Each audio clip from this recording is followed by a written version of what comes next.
Pour conclure, nous allons vous prouver si le Coran vient bien de Dieu. Car comme il a été dit, si celui-ci provient de Dieu, il doit contenir des miracles. Et si vous lisez le Coran, vous verrez qu'il contient des informations qui ne pouvaient être connues à l'époque, c'est-à-dire il y a 1400 ans. Mohammed était un homme qui vivait en plein milieu du désert d'Arabie, là où la technologie n'existait pas. À cette époque, il n'y avait pas d'électricité, aucun appareil électronique, rien de tout ça. Les gens vivent de la terre, se déplacent en chameau.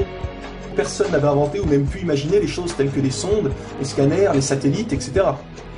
Et pourtant, dans le Coran, nous pouvons lire « Sous l'eau, il y a des endroits où il y a de l'eau douce et de l'eau salée. Et entre les deux se trouve une barrière invisible qui empêche les deux eaux de se compénétrer. » C'est-à-dire que le sel de l'eau salée ne va pas dans l'eau douce. Ces barrières les empêchent. Les océanologues comme Jacques-Yves Cousteau ont découvert cela récemment grâce aux sous-marins où ils ont pu faire des prélèvements d'eau, etc. Qui, il y a 1400 ans, en plein milieu du désert, pouvait savoir qu'il y a des barrières invisibles dans l'océan?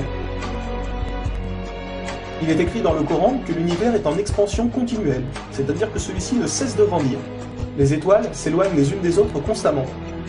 C'est en 1920, grâce aux appareils très perfectionnés, tels que les télescopes puissants, que nous avons pu savoir que l'univers était en expansion continuelle. Qui, il y a 1400 ans, pouvait connaître cette information?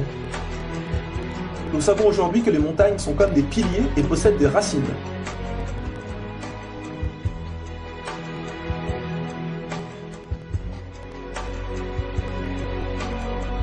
Sans les montagnes, il y aurait très fréquemment des tremblements de terre. Nous savons grâce aux récentes découvertes qu'elles servent à la stabilisation de l'écorce terrestre. Qui, une nouvelle fois, il y a 1400 ans, pouvait savoir que les montagnes étaient ancrées comme des piliers et que ceux-ci servaient à la stabilisation de l'écorce terrestre? Il est écrit dans le Coran que Dieu a créé les 7 cieux et la terre par le même nombre, c'est-à-dire 7.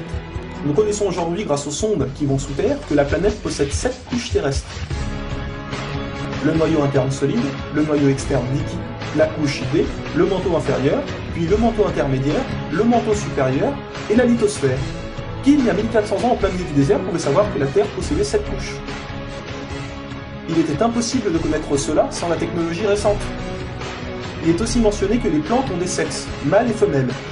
La découverte de la sexualité des plantes fut réalisée par Rudolf Jacob Comnenarius entre 1660 et 1720. Le Coran explique étape par étape l'embryologie, c'est-à-dire comment un enfant se développe dans le ventre de sa mère. Le professeur Kate Moore, qui a aussi le prix Nobel au Canada de l'embryologie, a confirmé que cela se passait exactement comme indiqué dans le Coran, et a affirmé que ces faits ne pouvaient être connus il y a 1400 ans, et que par conséquent, ces informations avaient été révélées à Mohammed par Dieu. Un exemple, le Coran explique qu'à un moment, le fœtus a la forme d'une sangsue dans le ventre de sa mère. Et si on regarde des images des scanners, nous nous rendons compte que l'embryon a exactement la forme d'une sangsue et qu'il s'accroche à une paroi du corps comme le fait une sangsue.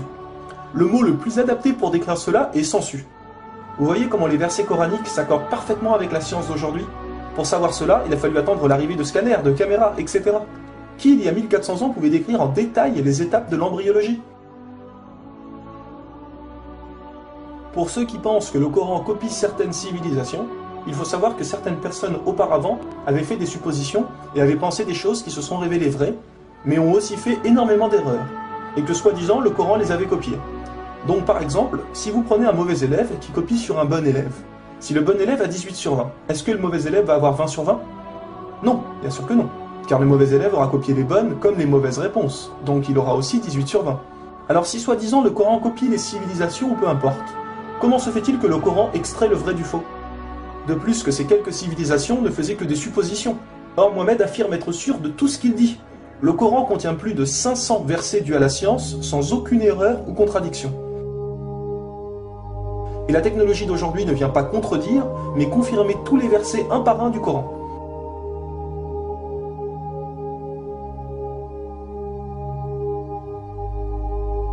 Il est écrit dans le Coran que les fourmis parlent.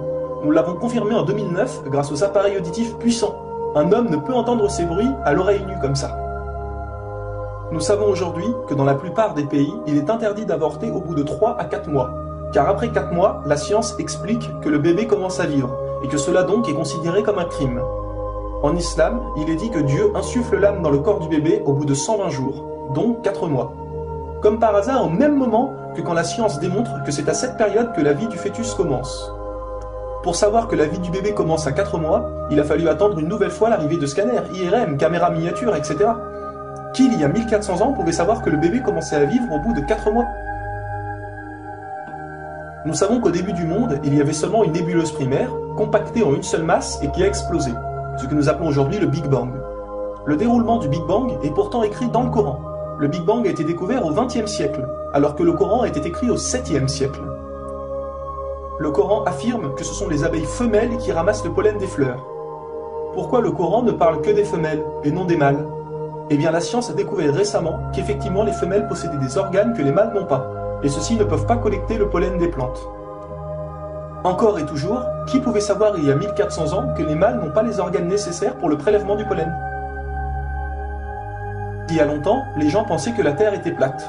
Ce n'est qu'en 1577 que Francis Drake fait le tour de la planète et prouve que celle-ci est ronde. Le Coran, environ 1000 ans plus tôt, affirme que la Terre est ronde, mais ne s'arrête pas à ça. Pour donner un exemple, il est dit que la Terre ressemble à un œuf, mais pas n'importe quel œuf, celui d'une autruche. Et si vous regardez un œuf d'autruche, vous verrez qu'il n'est pas tout à fait rond, mais qu'il est aplati en haut et en bas. Celui-ci est de forme géosphérique. Et nous savons aujourd'hui que la Terre non plus n'est pas tout à fait ronde, mais qu'elle est aplatie au niveau des pôles. Et donc qu'elle est également de forme géosphérique. Qui, il y a 1400 ans, pouvait savoir que la planète Terre était géosphérique? Il a fallu attendre les satellites pour sortir de la Terre pour se rendre compte de cela. Soyons honnêtes, qui, il y a plus d'un millénaire, pouvait faire toutes ces affirmations, sans aucune technologie? Rendez-vous compte, à cette époque-là?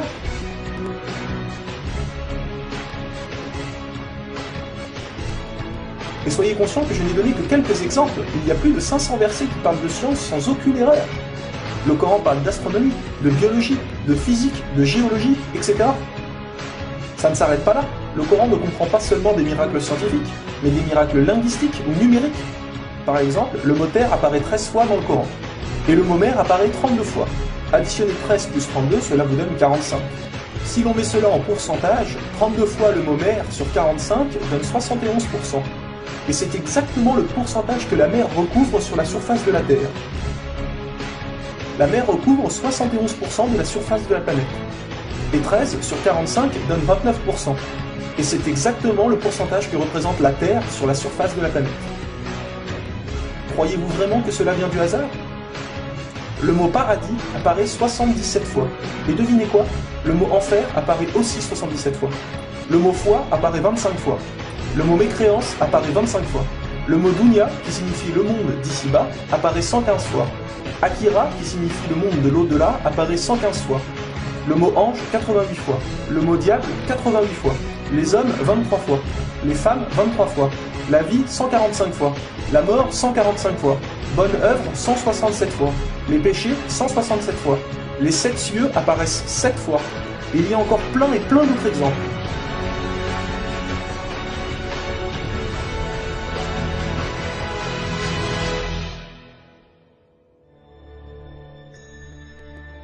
Le Coran est d'une beauté incomparable. Dans la langue originale, c'est-à-dire en arabe, environ la moitié du Coran rime. Le Coran contient des palindromes. Un palindrome est un mot qui veut dire la même chose si on le dit à l'envers.